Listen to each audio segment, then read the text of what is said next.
High, তো আজকের ব্লগটা এখান থেকে শুরু করছি। তো আজকে খুবই দুঃখজনক একটা বিষয় হয়ে গেছে আমার সাথে। আজকে ভেবেছিলাম একটু যাবো এক জায়গায় ঘুরতে, তার ভিতর দেখি আমার হাগা বেঁধে গেছে। আর কি বলবো বন্ধুরা, এখন ভাবছি কখন সারবে। বাথরুমে যেতে যেতে আমার হালাত খারাপ।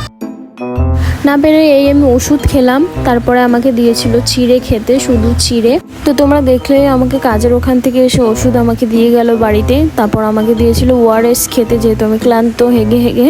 তারপর আমি এখানে খাচ্ছি ভাত, নুন হলুদ আর তেল দিয়ে। তারপর গেছি আবার বাথরুমে গেছি। মানে আর কি বলবো, আজকের দিনটা প্রায় আমার হাঁকতেই গেছে। তো হেগে হেগে প্রায় ক্লান্ত, এখন মানে বিছনা থেকে উঠতে পারছি না এমন অবস্থা। তাও তো উঠে স্নান টান করলাম, এবার দেখি একটু ঘুমাবো। তারপর আসছিল না ঘুম। তারপর দেখছিলাম আমার ভিডিও, দেখছিলাম টিভিতে একটু। তো আমি না টিভি চালালেই শুধু আমার ভিডিও দেখি, আমার ভালো লাগে।